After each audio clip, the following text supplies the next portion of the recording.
beautiful Thursday morning. You can refer to it as Throwback Thursday, but I love to refer to it as Truthful Thursday. You are welcome to another episode of Tea or Coffee. Like I would always say, tea or coffee. On High Impact Television, my name is Buraola Popola, and I have... My name is Mudikwe Jacobs, and of course, as she has said, you're welcome to Tea or Coffee. Yes. So today we'll be talking about something interesting, something that you need to pay attention to, something that requires people to talk about awareness. True. And today is Throwback Thursday, so we need to throw it back down to secondary school period. Modupe, how was your secondary school experience? Oh, my secondary school experience was amazing. Aside from the fact that I was flogged a couple of times. I can relate, I guess. No, but trust me, I was a very, very, quiet student. Exceptional student. And you were flogged. Wow.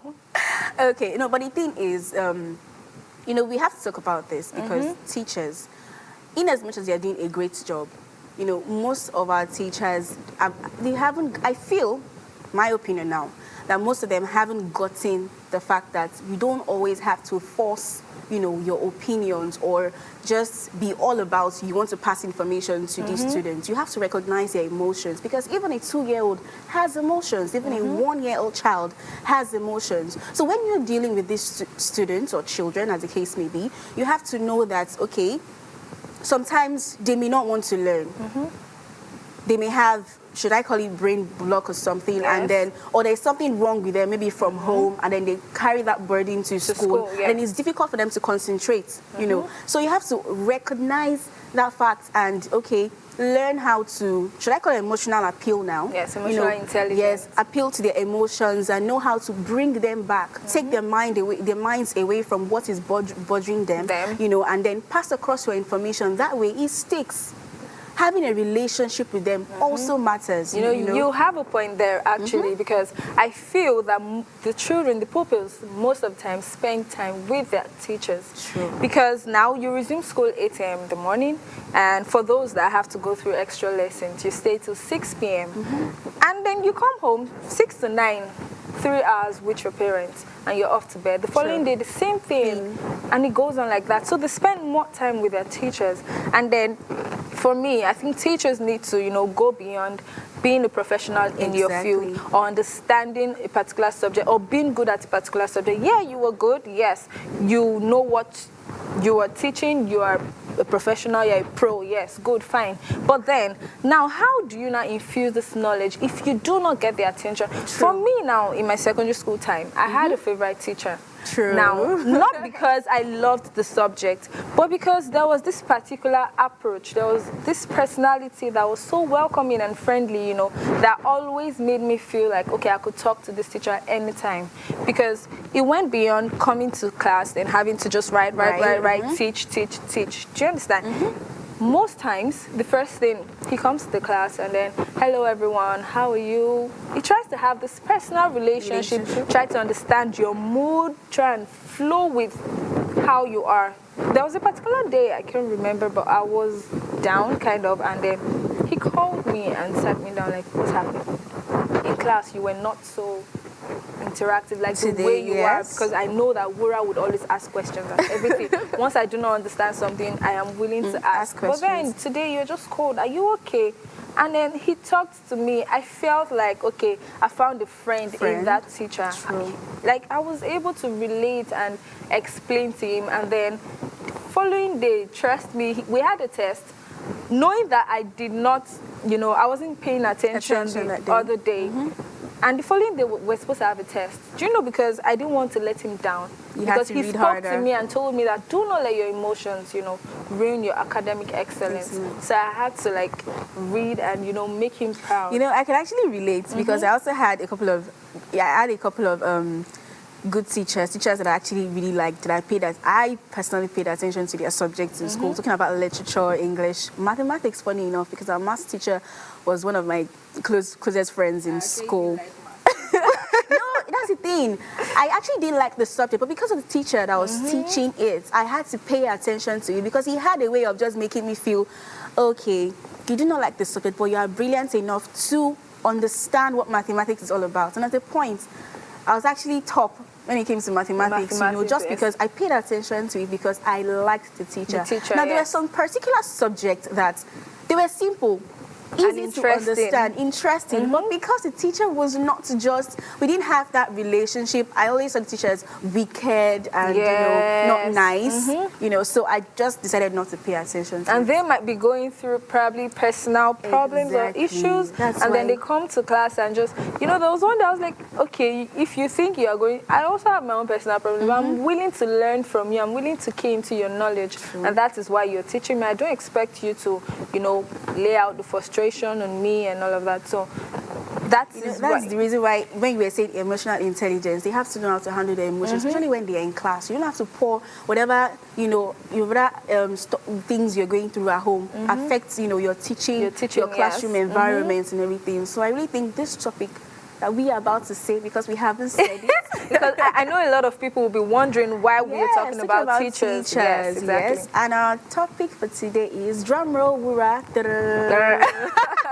Okay, our topic for today is educational leadership. And we cannot overemphasize on how important education is. True. But when we come back, we would have a guest, an expert, who would dwell more into what educational leadership is and all that you need to know, parents, teachers, everything you need to know about education. Let's go on the short break, and when we come back, we'll have more to talk on tea or coffee. Stay tuned.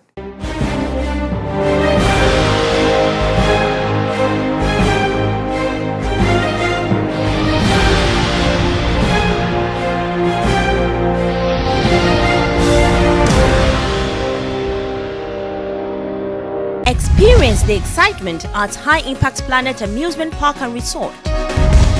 Our state-of-art facility offer amazing outdoor rides, playhouses, indoor games, and dining facilities. Thrill your student with a lifetime memorable excursion trip. High Impact Planet. Fun just got real. Discover the magic. Thrill. Every sight is so close you can feel it. The excitement, the fear. Experience our cinemas at High Impact Planet, the place where fun just got real.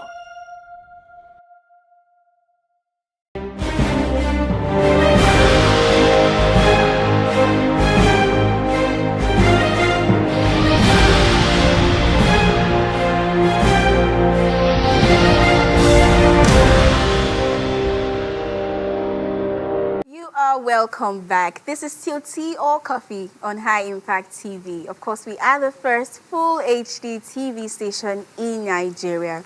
Now, I still have Uriah with me, and we're talking about educational leadership. Yes. And we're trying to relate, since it's Throwback Thursday, we call it Truthful Thursday. We're trying to take it back to when we were in secondary school and the experiences that we had. Now, it is an issue that we should address because most teachers do not know what to do as regards children are having issues, and sometimes they don't even know because they do not pay attention, to these students. They feel having an idea of the subject is enough. Exactly. And just being professional is enough. Exactly. But thankfully, we have a guest in the studio today who's going to do justice to the topic. Now, I will be reading her profile, so here we go. Okay, our guest today is Mrs. Toyin Sam Emehelu, and she is an educational leadership legend. She is the lead consultant at Core Skills Development Services, former head of school and convener Educational Leadership Academy. Now, she is a recipient of the prestigious WIMBIZ. WIMBIZ is Women in Business Management and Public Service mentoring program in 2016. She consults for many schools in Nigeria. She's also a renowned speaker at conferences, as well as various platforms within and outside Nigeria, tailored towards revolution of the lives of women, teachers, parents, and pupils. Toyin holds a bachelor's degree in education biology and master's degree in educational psychology with her doctorate in educational leadership in view. She also holds diploma in Montessori education a certified early childhood expert. She has undergone various trainings in education. She has over 20 years of working experience both as a teacher, school administrator, and head of school. She reads as a hobby and has made tremendous contributions in the development of education in Nigeria through her life-changing seminars and online trainings. Good morning. Good morning. Welcome to TL Coffee. Yeah, thank you. You Thank look you for good. Thank you. you. All right, now you are an education leadership strategist. Yes. A lot of people do not understand or have an idea of what Okay. educational leadership is. Yeah. So now, in your own language, what would you define educational leadership as? Oh, okay. So basically, it's more or less like a compound word where we have education and leadership. So it's basically integrating leadership principles, values, leadership tenets in the field of education. Okay. So that's just, I think, a layman's definition, not to go into the technical. Technical part of it. Yes, Okay. Okay, so we're talking about, teachers. And when we say leadership, it has to do with, there's a common saying that be a leader, don't be a boss. So I feel that applies to teachers also. They should be leaders, Yeah. lead the students right, Exactly. and not be bossy over them. So how do you think that they can incorporate leadership properly while in class? Okay, fantastic. I was at a training I was speaking at an event on Saturday, and what I mentioned two very profound statements. The first one I told them was that everyone is a leader. I was speaking to educators actually, but I told them everyone, at least you have to lead your life. But it's quite interesting that as teachers, automatically we've been placed in a position of influence. Sure. To start leading the set of children that are given to us per time. And so we cannot afford, to just teach these children like that. We have to take responsibility for the lives of these children. And if a teacher has the leadership qualities in him or her, first, he or she can do excellently well leading the children at his or her disposal. Thank you. Okay, education is a particular sector that should not be toyed with or Exactly. played with. Yes. So now, what are the techniques and approaches that you think, because we were talking about teachers and, Yeah. back then in secondary school, we had our favorite teachers, not because of the subject, but because of the personality. True. Yeah. So what is the right approach to, educating pupils or students generally? Okay, I love the fact that you had already started talking about teacher-student relationship because that opens the door to every other thing that wants to, come to play when it comes to teaching children. And of course, I'm an engaging teacher, engaging trainer. Even the way I speak naturally, I go into the world of the children. And of course, the children we are raising right now are digital natives. We are digital migrants. Okay, so I'm already teaching. Can you imagine? Wow, your smile alone is even welcoming. So the teacher-student relationship, we cannot overemphasize that. That is one. And then secondly, certain realistic expectations and goals for those children, because the way children work, they rise to our level of expectation. Okay, and then of course, when it comes to age appropriateness and using techniques that will be relevant to the age of the child you're teaching. So because education cuts across, from the preschool to the nursery to the primary to the tertiary, vocational, adult education, special needs education. So it's a very wide spectrum. So when we talk about how we can, engage children and transmit information, you have to look at the age appropriateness of the child you are teaching. So two major factors. We look at the teacher-student relationship. And then, of course, setting the right expectation, with age appropriateness in mind. Thank you. Okay. You know that there are some students that just because they are having, emotional issues, probably from home, maybe their parents are divorced, or personal issues, they do not tend to listen in class. Yes. And or some even tend to be more difficult to teach or to talk to in class. Now, as a teacher, how can one approach such a student without having to punish the student? Because some teachers don't even understand that they're actually going through emotional issues, and they tend to punish them, and even makes the case worse. So in such a case, how can a teacher handle such a case? Okay, so fantastic. I have a couple of friends that we're doing quite a lot of awareness. In our times, just having an education degree is not enough. So I'm going to come from that perspective. First of all, you need to begin to understand personality differences in the classroom. You need to begin to have background checks on, knowing your children as much as possible. So, for example, if you have this background knowledge that a child is going through issues at home, you have to be empathetic, and then bring the child closer. Sometimes just allow the child to be. Because why force information down the child's throat when the child's mind is not here open to receive such information? So I have a team, we call ourselves the Education Redefining Team, and these are the things we begin to talk about. Soft skills for teachers, we begin to explain the fact that it goes beyond you just want to pass information. There is a whole lot more that goes around the child's environment. When I talk about environment now, it doesn't have to be the physical environment alone. We talk about the emotional environment of the child. And so these are the things you need to be able to put in place. And then sometimes your smile is just all that the child needs. To get out of that headache, to get out of that trauma, because a lot of children are traumatized in our world. I don't want to go into all the details, but we all know that parenting now, it's a whole big deal. True. And so it could just be that hug. It could just be that eye contact and holding the hand of the child and say, you're welcome to this classroom and I'm here to be there for you. So we're kind of like a pseudo-parent, so to speak. And then, like Mura rightly said, in the first phase of this interview, she was talking about the fact that they spend more active hours with us. Yes. More active, not just more time, more active hours with us. And so you could be that teacher that will make the whole world of difference in the life of that child. And I will encourage all my teachers out there, be that teacher. Okay. Your smile is even getting... Now, let's talk about leadership.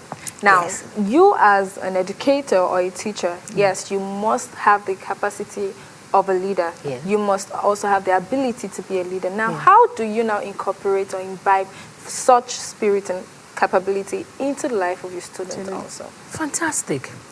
The best way to teach is through role modeling. In fact, you don't have to struggle about it. Once you have it, the children, haven't you seen children argue with their parents and say, no, you're wrong, my teacher said this. Yes. It's just fantastic. I don't know how, God did it, but it's just like that. Influence is contagious. So it's not really more about what you teach the child now. It's about the role modeling. They take after our writing, they take after the way we work, they take after the way we look. They speak the way we speak. You even find some students mimicking their teachers. Exactly. And, we just enter into their world and we invade it. And that's how powerful. We keep saying teachers have superpowers. Yes, they do. That's how powerful we can be. It's a whole lot of influence, a whole lot of role modeling. The other aspect of trying to teach a child leadership qualities is just very secondary. The primary thing is be that leader in that classroom. And then see your children just take after you. Take after you. Wow. Okay, I was telling Ura in the first part of this, the show that in school, I was quite a good student, but then I got flogged a couple of times. And then we see on social media so many times that videos that go viral of students being flogged.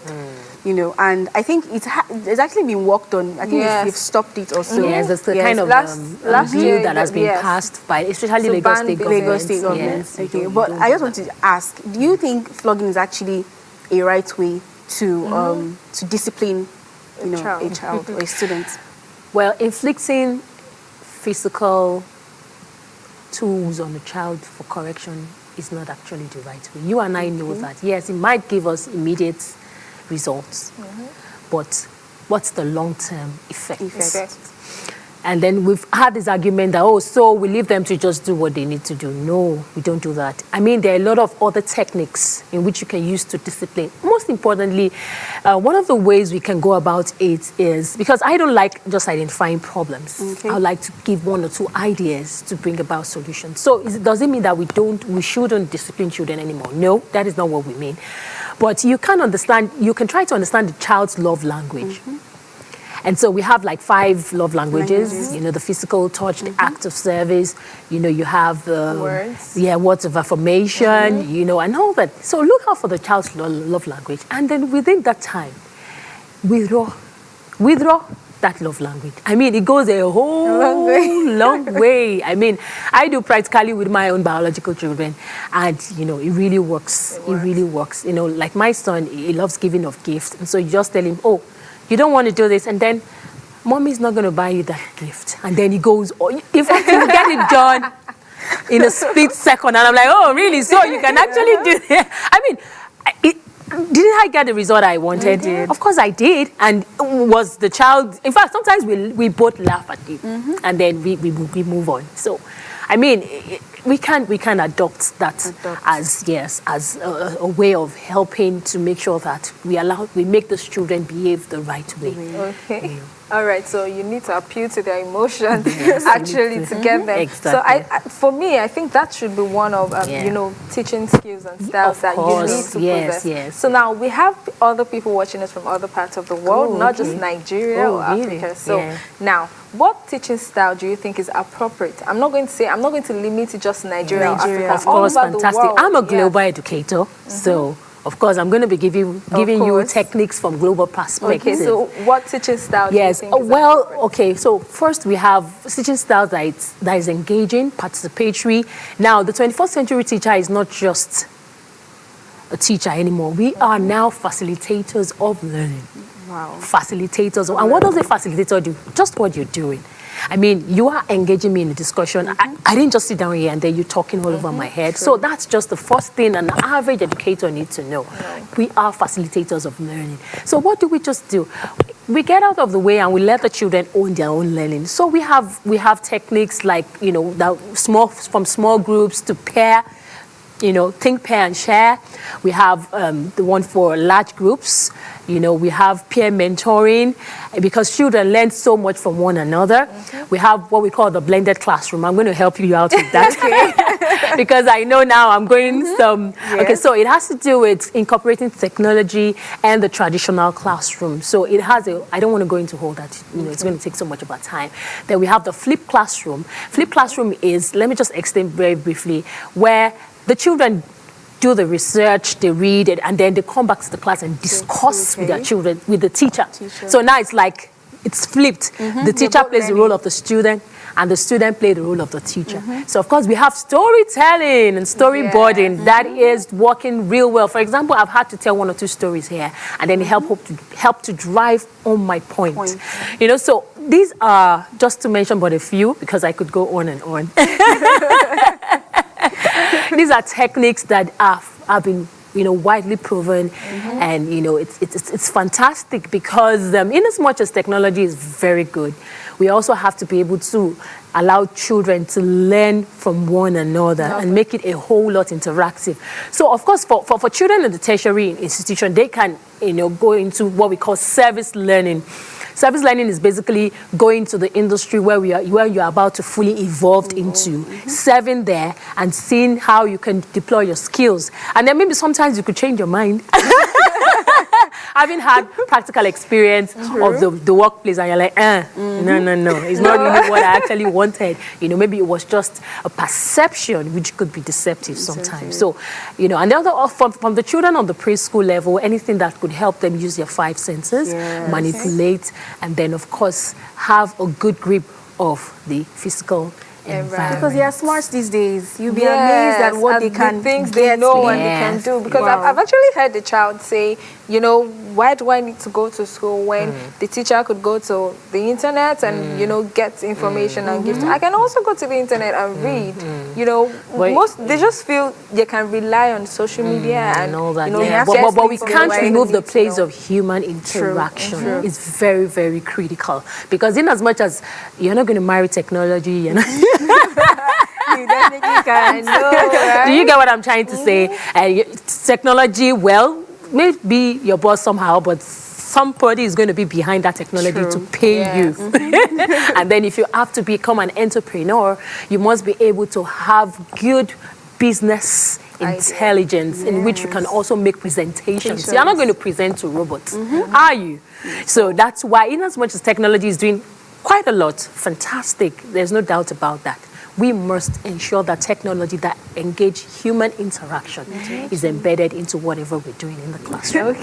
Okay, so I must ask the place of parents when it comes to educational leadership, because it starts from the home. Yes. Before they even start going to schools and meeting other students, education starts from the home. So what is the place of parents in terms of educational so in leadership? fact, educational leadership has to do deals with more of changing culture and paradigms. So it's not just parents now, but everyone, all stakeholders in the school community, from the school leadership, school management, down to the teachers, to the children, of course. And I like the fact that you're coming from the parents' perspective. So what I would like to encourage schools to do is, we have a lot of teacher training going on there, but we need to also organize parents' trainings. Because sometimes a lot of parents just found themselves there. They are not really prepared. Parenting is a big deal. I mean, in some other part of the world, it's an industry on its own. So schools need to begin to look into bringing consultants like us to begin to look into, training their parents and, training the parents of the children in their school and begin to help them see some things that should be priority.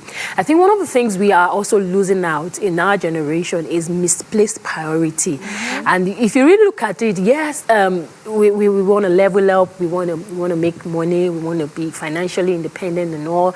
But I mean, what legacy are we leaving for the students? All right, definitely. We can keep going on and on. Now, talking about misplaced priority, we need to go on a short break. When we come back, we'll talk more about misplaced priorities, and we're looking at the aspect of parenting in education. Do stay tuned, we'll be right back.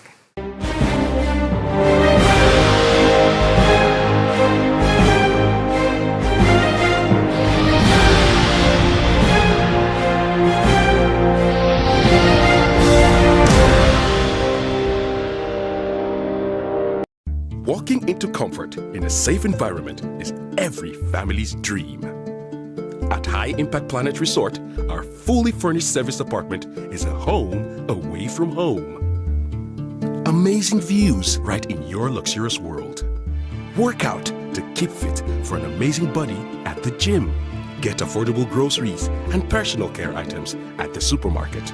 Feel relaxed and beautify yourself at the fully equipped spa. High Impact Planet. Fun just got real.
You caught me there.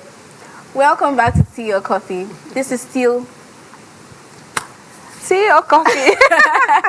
Yes, this is still Tea or Coffee on High Impact Television. And yes, we still have Mrs. Sam Mrs. Toyin Sam Emehelu in the studio here with us in talking about educational leadership.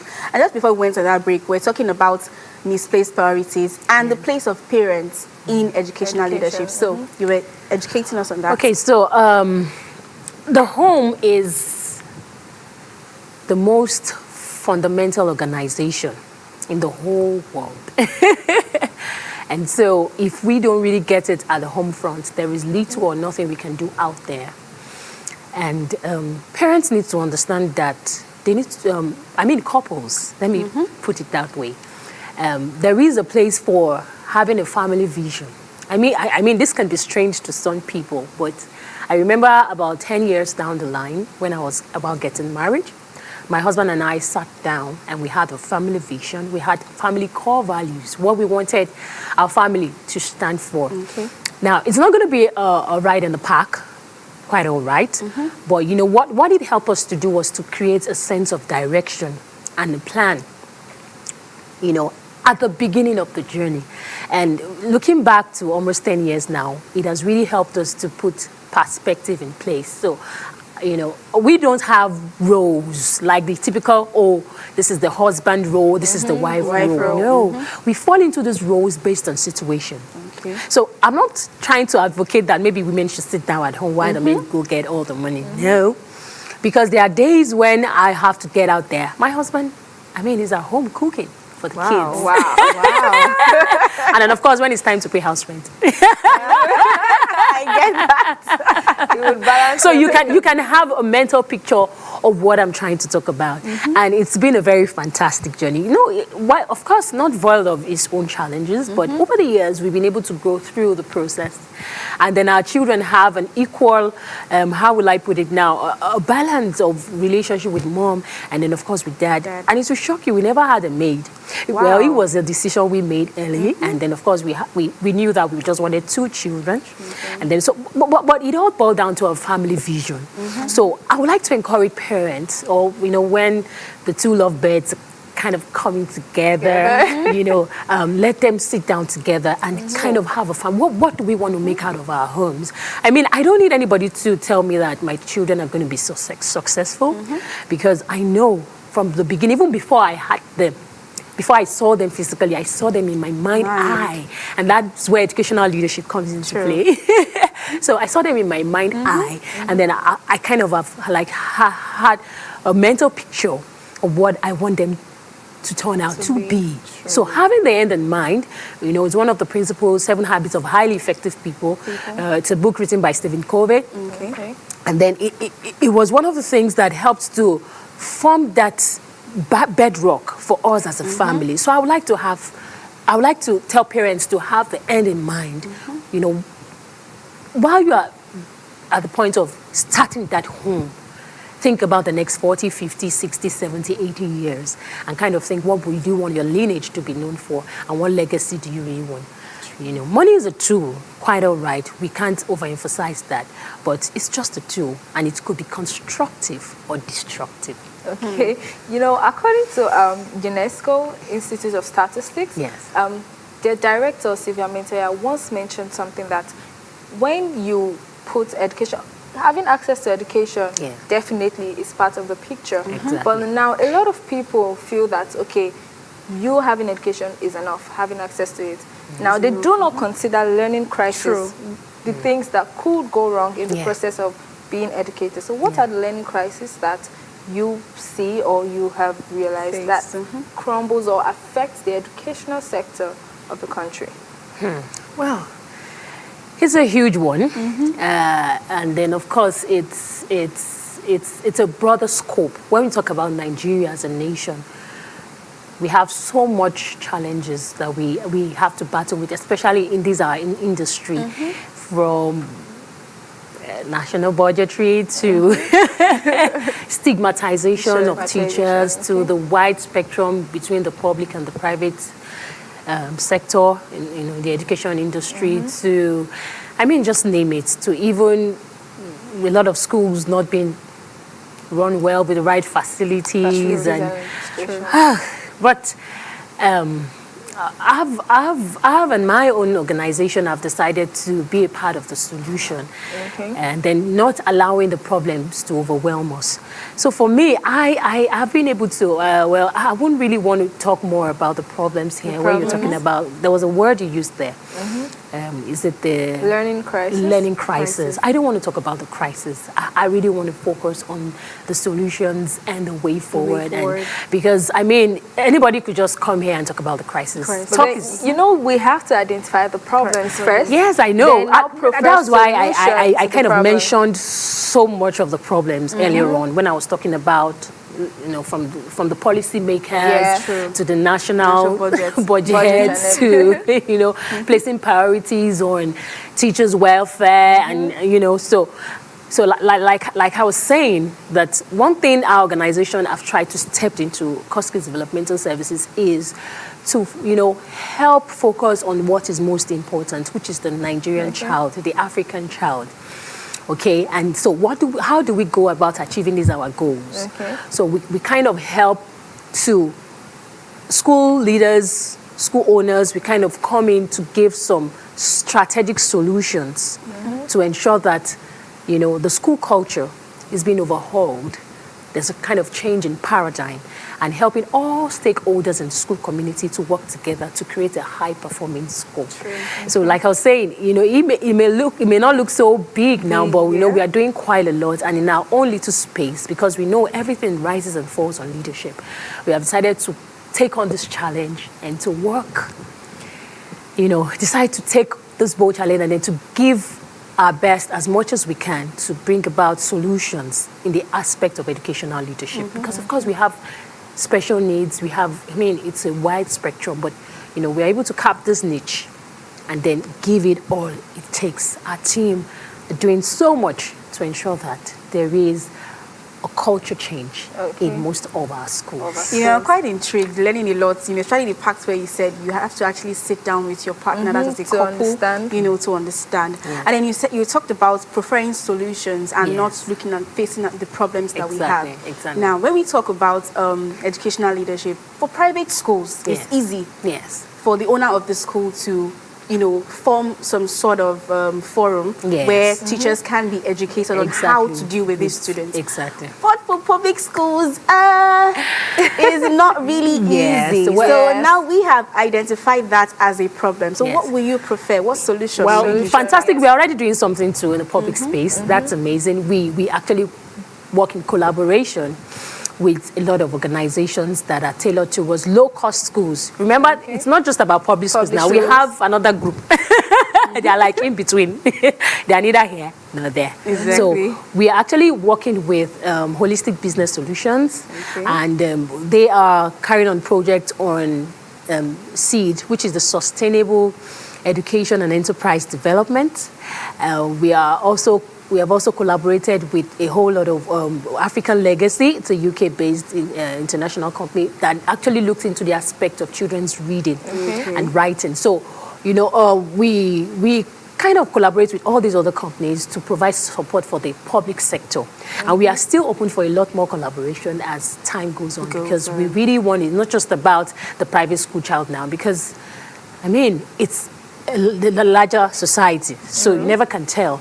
And every child has potentials, and then we don't have to look at the socio-economic status. So we're already doing a whole lot as well in that public space. Okay. All right. You know, in educational leadership, we have the role of the parents, Yes. the teachers, and stakeholders also. Yes. So now, in a situation, because I have seen parents, like, you know, talk to their children. Maybe they probably, when they come back by 6 o'clock, and then, Mommy, I need to do my assignments or things like that. And then, why am I paying school fees? Your teacher.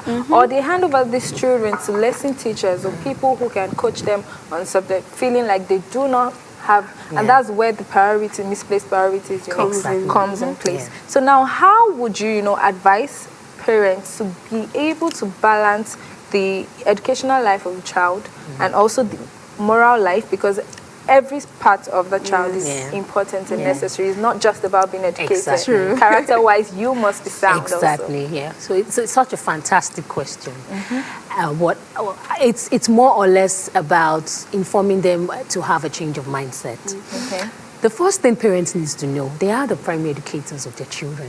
No matter how much you pay to someone else, no matter how much, I mean, in dollars, in euros, in pounds sterling, you are the primary educator of your child. And when I say educator, I don't mean maths, English alone. You know, like she was saying, there are various aspects of a child's development. The physical, the social, the psychological, the emotional, You know, of course, the intellectual, which is the academics that we, most of the time, we just keep hammering on. There's the civil aspect, there is the, you know, so it's kind of a very wide spectrum. So like I said, the first thing is parents must embrace the fact that I am the primary educator of my child, because maximum children spend like from 2 years to about 22 years. In fact, in these are times children graduate faster. So what happens afterwards? Have you ever thought about that? It goes back to the family. So while you're like, I paid. You know, you want a fast education. I'm telling you, in the next just about 19, 20 years, the whole school system has done what they need to do. And they give the child back to you. And then you take over. So it's whatever you actually made out of it. In collaboration with the structured schooling system is what you have as the product. So who are we fooling? True. You see, it boils down back to the parents. Back to the parents. Yes. So, Okay. All right. Okay, you know, so there's the part of, you know, children. yes. Okay, I talked about children that have been difficult and all. But let me go back to that, because I know they are really, really stubborn children. They are really stubborn. I don't children. think I would want you to address them as stubborn. Yes, Because probably strong-willed. As labeled. that Okay, like let's to, use that stand word. against. Strong-willed. I was Strong-willed. stubborn. Can I? Strong-willed. Strong-willed children yes. that you would, even when you explain things to them, they will still tell you, No. I don't want to do this. And I think strong-willed is actually because they believe in what they are holding on to, and they feel you should listen to them, and you let them listen so to you. how at a point you might just have to Be frustrated. I can imagine where you're coming from. yes, You so must have that paradigm. There must be that change in your mind. I'm just saying, aside trying to like whoop, what other way aside from even you gave example of how you can withdraw their what did you call it Emotional now? Reward from love languages from them. Yeah. Aside from that, what other way can you use? Because some parents don't even know how to withdraw. Yes. Let's face it. Oh. Truthfully. Yeah. Well, let me pick it up from where you talked about the fact that some parents don't know how to withdraw.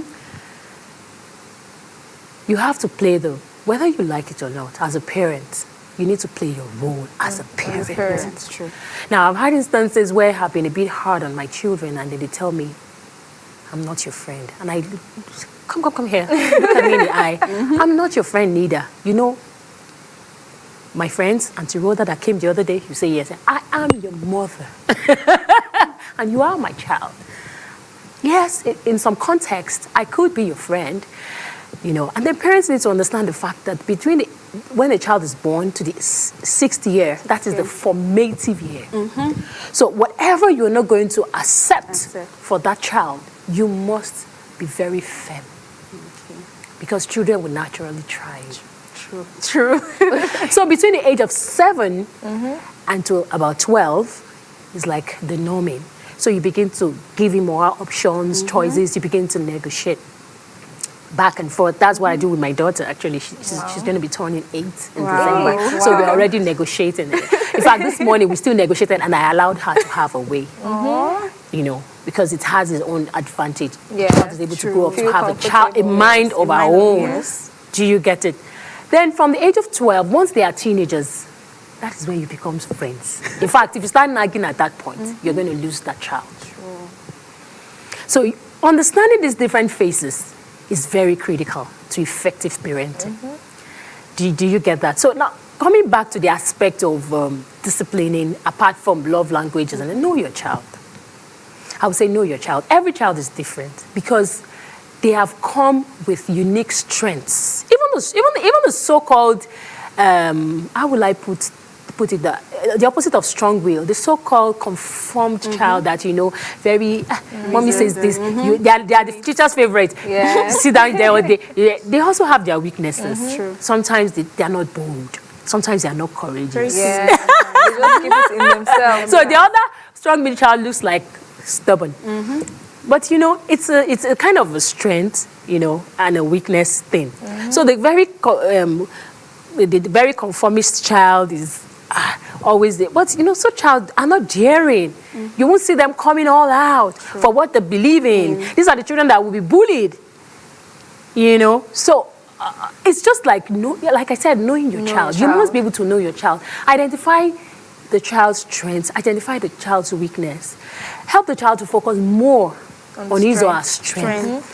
And then for the aspect of the weakness, you should be able to understand and then begin to help him or her come out of it. You can't totally eradicate it, that's just the truth. True. And there's a reason why. It's just like to create a balance and to help us to have what we call the interdependence relationship. So your strengths are not my strengths are not, and that's what makes the workplace fantastic. And if you are preparing our children for the future of work, these are the things we need to begin to put into perspective. So for your weaknesses, you delegate them because it's someone else's strength. And then for your strengths, you develop it, and then you become like a superstar. Okay. So, all right. It's quite important that we need to talk about this educational leadership because this at this part of the world, most schools have actually resumed. Students are in school now. No more vacation. Exactly. Vacation is over. And the teachers, parents, even students themselves, they need to understand the importance of educational leadership. Now, you wrote a book on personal leadership for educators. So we need to know the essential roles, the key roles of a teacher in the life of a student. Yes. Okay, so sometime last year, I was kind of inspired. And I wrote that book under 2 weeks. People are like, ooh. Wow. Yes. Wow. And then, but of course, I had to do the editing for a couple of months, 7 months thereabout. And basically, what have I done in that book? I did a bit of my own story because I didn't arrive here. Bingo. Okay. It took a process. It took some. So I typically use the storytelling technique. Okay, as experience is the best. Exactly. And then, of course, then I after using my story from the place of discovery to awareness, at the point, of course, I didn't also want to study education. But at the point, I got to really know this was me.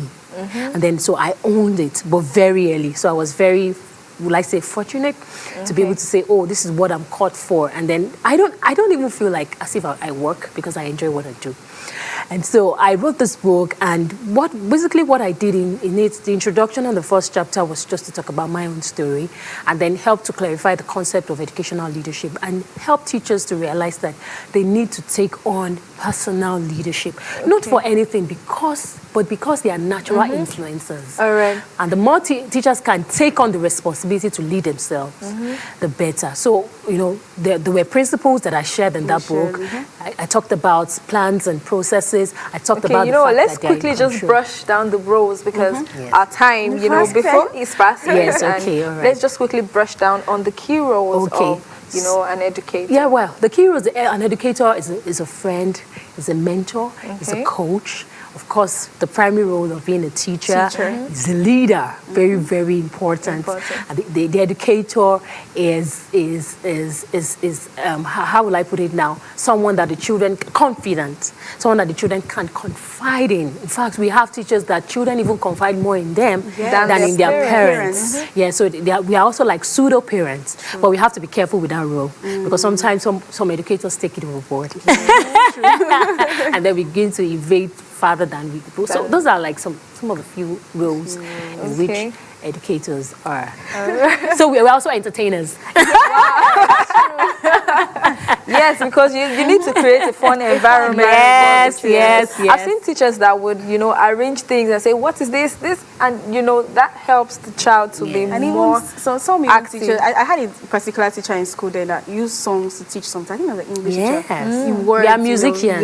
You sing and all. It helps. I still we have classrooms where they do raps and all that now because that's just the best way to get some children. Those children are called rhythmic learners.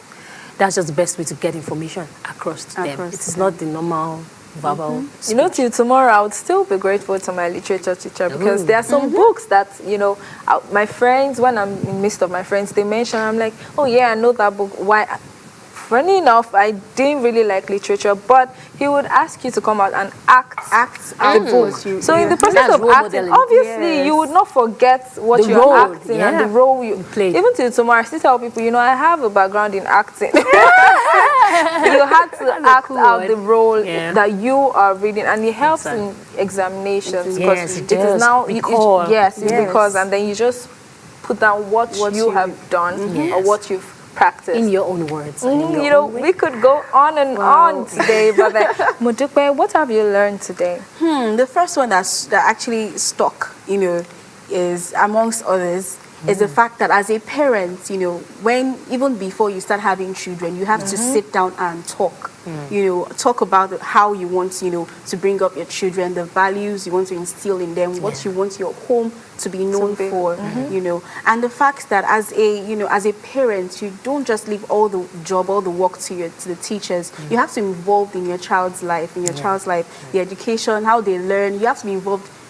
For me, my parents were so good at it. To check your book, Wow. make sure you're neat. Sometimes we even had lesson teachers from school. Wow. So they tend to ask, how is she doing in class? Is she engaging? And also as a parent, you have to be involved in your child's Yes. educational ability. Now, you talked from the aspect of parenting. Now, I'm going to take my own lesson that I've learned from the aspect of teaching. Teachers out there, you need to imbibe the ability of being a leader. Be a leader. It's not just about teaching leadership. You have to be a leader, and then your students will follow suit.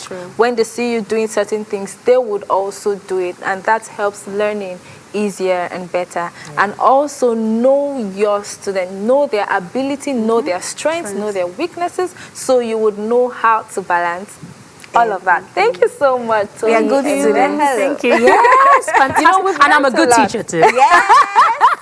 And I'm sure everyone watching or whoever is watching now must have learned something Yes. from today's episode. Thank you so much. Thank you. Thank you. And A this big is token. yes, this is to It's a appreciate really you big for one. coming up on the show. Now, Thank this is you. from the crew team Okay. of Tea or Coffee. Thank you. so much for Thank coming. Thank you. All right. All right, it's Thank a you so wrap. much We for have coming. to go. I have to thank you again and again. Thank you for coming to the show today, Thank because I you. really learned a Thank lot, you. and I'm sure our viewers Yeah. learned quite a lot from Yeah. you. Definitely. All right, we have to wrap up and go now. It's still Tea or Coffee on High Impact Television. And do not forget, learn to always smile and put smiles on faces of people around you. I am Buraola Popola. I am Modupe Jacobs, giving you my smile to keep you all through the day. Yeah. Till we meet again, same time, same station. Bye. Bye.